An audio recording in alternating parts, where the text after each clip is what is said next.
নমস্কার। বাজারে তো কারেকশনটা চারদিকে দেখা যাচ্ছে সাংঘাতিকভাবে। Mid cap, small cap, to some extent large cap, এবং এই কারেকশনের ফলে অনেকদিন ধরে কারেকশনটা হওয়াতে বেশ অনেকখানি ওপরের দাম থেকে নিচে চলে এসছে। অর্থাৎ আমরা যে দামটা দেখেছিলাম সেটা থেকে অনেকখানি নিচে, 40-50% নিচে। তো ডেফিনেশন ওয়াইজ বেয়ার মার্কেট। কেন সূচক নিফটি সেটা 200 ডেজ মুভিং অ্যাভারেজের নিচে আছে। So by definition it's a bear market. Bear মার্কেটেও বুল স্টকস হয়, বুল মার্কেটেও বেয়ার স্টকস হয়, সেটা অন্য বিষয়। কিন্তু আজকের বিষয়টা হচ্ছে ট্যাক্স লস হারভেস্টিং বলে একটা কথা, যেটা ইনকাম ট্যাক্স বিষয়ে একটা ব্যাপার। কনসেপ্টটা বোঝাচ্ছি যে আপনি যদি একটা সেল করেন কোনো শেয়ার, দুটো জিনিস হতে পারে, একটা লস হতে পারে কিংবা প্রফিট হতে পারে। তো একটা ব্যবস্থা আছে যে যদি আপনার লস থাকে কিছু শেয়ারে, আবার কিছু শেয়ারে প্রফিট থাকে, তাহলে এই লসটার সাথে যেখানে প্রফিট আছে সেটা ইনকাম ট্যাক্স পারপাসে সেট অফ করা যায়, এবং নেট যা হলো তার উপর আপনাকে ট্যাক্স দিতে হবে কিংবা দিতে হবে না। তো আবার লসটা বুক করলেন এই ফাইন্যান্সিয়াল ইয়ারে, মানে এপ্রিল টু মার্চ 2025। তারপরে যদি আপনি মনে করেন যে আবার পরের বছর যেখানে লস বুক করেছেন সেই শেয়ারটা আবার কিনে নেবেন, তাহলে আবার পজিশনটা রিইনস্টেটেড হয়ে যায়। তো এই অ্যাডজাস্টমেন্টটা মার্চ 2025, যখন আপনারা ভিডিওটা দেখছেন, এটা এই মার্চ মাসে খুব বেশি করে হওয়া উচিত কিংবা হতে পারে। এবং সেটা হলে পর কি, সেটা কোনো কথা নয়, একটা বিক্রির চাপ তৈরি হবে, সেটাই হচ্ছে আসল কথা। এবং তাদের শেয়ারের দাম পড়বে কিনা সেটা কেউ জানে না, কারণ যেটা বিক্রি হচ্ছে সেটা তো কেউ অ্যাবজর্ব করে দিচ্ছে, সুতরাং সেখান থেকে হয়তো কেউ ক্রেতা এসে যাচ্ছে। এবার দুরকম লস প্রফিট হয়। যে শেয়ার আপনার 12 মাসের বেশি হোল্ডিং, সেখানে আপনি প্রফিট যদি বুক করেন সেটা লং টার্ম ক্যাপিটাল গেইন বলে ধার্য করা হয়, এবং 12 মাসের বেশি হোল্ডিংয়ে যদি আপনি লস বুক করেন সেটা লং টার্ম ক্যাপিটাল লস হিসেবে গণ্য করা হয়। তো লং টার্ম ক্যাপিটাল গেইনটা বলা হয় শর্ট ফর্মে LTCG, আর লং টার্ম ক্যাপিটাল লসটা ওই প্রথম ওয়ার্ডসগুলোকে ইউজ করে এটা ইউজ করা হয়। তা এখন লং টার্ম ক্যাপিটাল গেইন 1,25,000 টাকা অবধি আপনাকে কোনো ট্যাক্স দিতে হবে না। অর্থাৎ আপনার লং টার্ম গেইন ধরুন 3 লাখ টাকা, আর ধরুন লং টার্ম লস হচ্ছে গিয়ে আপনার 1.5 লাখ টাকা, তাহলে আপনার নেট লং টার্ম গেইনটা হচ্ছে 3 লক্ষ মাইনাস 1.5 লক্ষ, অর্থাৎ 1,50,000। তাহলে সেখান থেকে 1,25,000 টাকা বাদ দিয়ে বাকিটার উপর আপনাকে ট্যাক্স দিতে হবে 12.5% রেটে। সেটা একটা দিক গেল। এবার অন্যদিক দিয়ে ভাবি যে লং টার্ম গেইনটা লং টার্ম লসের সাথে সেট অফ করা যায়, কারণ একটা নেট পেমেন্টের ব্যাপার হয়। আর short term capital gain loss, যেটা 12 মাসের তলায় আপনি হোল্ড করেছেন এবং সেখানে লস হয়েছে, সেটা আপনার লং টার্ম গেইনের সাথে অ্যাডজাস্ট করতে পারেন কিংবা শর্ট টার্ম ক্যাপিটাল গেইনের সাথে অ্যাডজাস্ট করবেন। বাট প্রায়োরিটি ওয়াইজ আগে আপনাকে শর্ট টার্ম গেইনের সাথে অ্যাডজাস্ট করে আপনাকে দেখতে হবে এফেক্টটা কী আসছে। মানে আমি একটা এক্সাম্পল দিই যে ধরুন একজন ইন্ডিভিজুয়ালের 1 লক্ষ টাকা শর্ট টার্ম ক্যাপিটাল গেইন হয়েছে, মানে 24-25-এ, আর তার জন্যে তাকে 20% ট্যাক্স দিতে হবে। তার মানে হচ্ছে 1 লক্ষ টাকা গেইনের ওপর আপনি 20,000 টাকা ট্যাক্স দেবেন।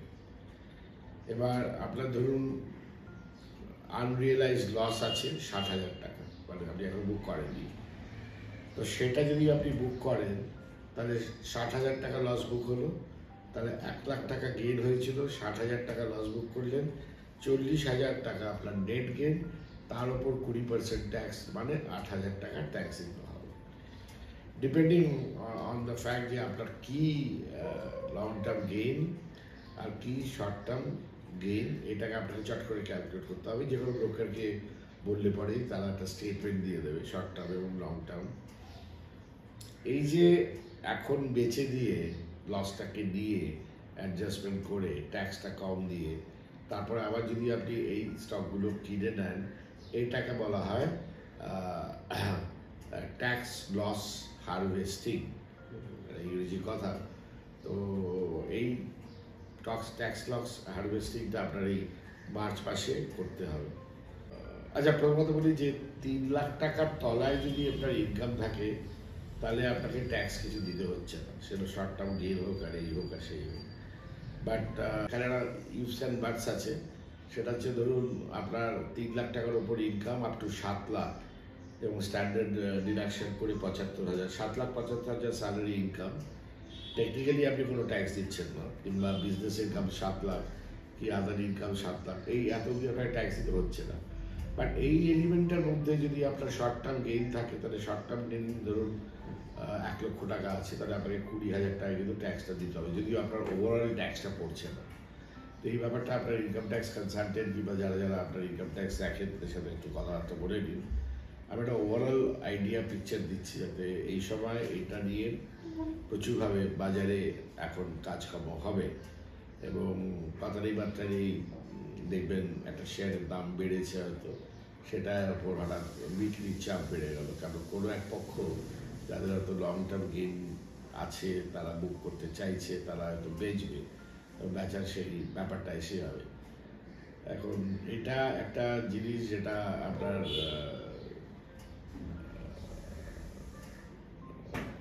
চারদিক দিয়ে বিভিন্ন জায়গায় এটা অ্যাফেক্ট করবে, ইন্ডিভিজুয়াল ক্ষেত্রে অ্যাফেক্ট করবে। যাদের যাদের ট্যাক্স দিতে হয়, যেমন ফরেন ইনস্টিটিউশনসের ট্যাক্স দিতে হয়। ইনফ্যাক্ট এই একটা কারণ যার জন্য ফরেন ইনস্টিটিউশনস এত বেচছে, যে তাদের একটা এই ট্যাক্স অ্যাডজাস্টমেন্ট মানে ট্যাক্স ব্যাপারটা পড়ে যায়। লং টার্মই ধরে নিচ্ছি আমি বেশিরভাগ ক্ষেত্রেই অ্যাপ্লিকেবল, তাও 12.5% ওদের গেইন ট্যাক্সটা ওদের জন্য অনেকখানি বেশি। তো এই নিয়ে অনেক আলোচনা হচ্ছে, এই হচ্ছে সেই হচ্ছে। তো এটা মনে হলো যে আমার রেলিভেন্ট 2025 মার্কেটের কন্ডিশন, রেলিভেন্ট ইরেলিভেন্ট সেগুলো কোনো ব্যাপার নেই। একটা জিনিস খেয়াল রাখবেন যে উঁচু দামে বেচলে পর আর যাই হোক কেউ ট্র্যাপড হয় না, আর নিচু দামে কিনলে পর আর যাই হোক সেটা কেউ ট্র্যাপ হয় না। এখন কোনটা উঁচু দাম আর কোনটা নিচু দাম সেটা আর একটা বিরাট আলোচনার বিষয়বস্তু। বাট একটা বোঝা যায় এটা বেশ বেশ দামটা পাচ্ছি, বেশ ভালো দামটা পাচ্ছি। তো সেই ভালো দামটা যেটা হয় যে আরও কেনা হয়ে যায়, বেচা হয় না। আর এটা খুব নিচের দাম আমার মনে হচ্ছে এখানে কেনা হচ্ছে, সেখানে হয়তো প্যানিক করে অনেকে বেচে দেয়। দুপক্ষই কিন্তু ফাঁসে বেসিক্যালি। তো উঁচু দামে কিনলে ফাঁসবে আর নিচু দামে বেচতে পর ফাঁসবে, এটা কিন্তু একটা স্ট্যান্ডার্ড প্রিন্সিপাল। এখন এই উঁচু দাম নিচু দামটা টেকনিক্যাল অ্যানালিসিসের থ্রু দিয়ে হয়তো কিছুটা ধরা যেতে পারে, কিংবা একটা সময় যেটা হয় যে প্রাইস কারেকশনটা হয়, দামে যে ঊর্ধ্বগতিটা হয়েছে তার একটা কারেকশন হয়। কারেকশনটা হওয়ার পরে যেটা হয় টাইম কারেকশনে ঢুকে যায়, সেটা বেশ দীর্ঘদিন হতে পারে, যে টাইম খাওয়াচ্ছে, কারণ দেখতে চাইছে যে এই যে দামটা ওপর থেকে নিচে এসছে তাতে ভ্যালুয়েশন প্যারামিটার্সগুলো কি অবস্থায় অ্যাডজাস্ট হয়েছে, কতটা ভ্যালুটা কমেছে ইত্যাদি ইত্যাদি। আর সেটার একটা স্ট্যান্ডার্ড হিস্টোরিক্যাল ক্যালকুলেশন হচ্ছে price earning ratio, P ratio. যেমন ধরুন নিফটির পি রেশিওটা যেটা ছিল 23, 24, 25, সেটা নেমে এসছে হিস্টোরিক্যাল অ্যাভারেজের কাছে 18, 19-এর মতো। তো সেটা সঠিক কিনা সেটা বাজার বলবে, সেটা কেউ বলতে পারবে না যে এটাই সঠিক। বাট প্রাইস কারেকশন হয়েছে, এখন সেই পরে যেটা হবে টাইম কারেকশনটা চলবে। তো টাইম কারেকশন চলুক আর নয় চলুক, আপনাকে মার্চ 31-এর মধ্যে, ইনফ্যাক্ট মার্চ 25-এর মধ্যে জিনিসপত্রগুলো করে দিলে ভালো, কেন আপনি যতক্ষণে টাকাটা ফেরত পাবেন সেটার মধ্যে ফাইন্যান্সিয়ালি একটা যেন ঢুকে যায়। এবং সেটাতে অ্যাডজাস্টমেন্টটা এখন খুব তাড়াতাড়ি ইম্পর্টেন্ট, যাদের যাদের এই অ্যাডজাস্টমেন্ট করার দরকার। যারা অ্যাডজাস্টমেন্ট করবে না, বলবে না আমার তো কোনো ট্যাক্স লাগে না, আমি না বেচবো না কিনবো না কিছু করবো, আমার কিছু প্রফিটও বুক হচ্ছে না, আমার কোনো লসও বুক হচ্ছে না, তারা চুপচাপ শান্তিতে বসে দেখতে পারে যে আগামী দিনে কী হচ্ছে না হচ্ছে। ভাবলাম যেহেতু মার্চ মাসটা চট করে একটা ছোট্ট ভিডিও বানিয়ে নিই, এর আরও অনেক ডিটেলিং আছে, আমি অত ডিটেলিংয়ে যাচ্ছি না, কারণ ওটা ইনকাম ট্যাক্স এক্সপার্টদের কাজ। সেখানে আপনি তাদের পরামর্শটা নিয়ে জিনিসটাকে আরও ভালো করে বুঝে নেবেন যে আপনার ক্ষেত্রে কী প্রযোজ্য। ধন্যবাদ।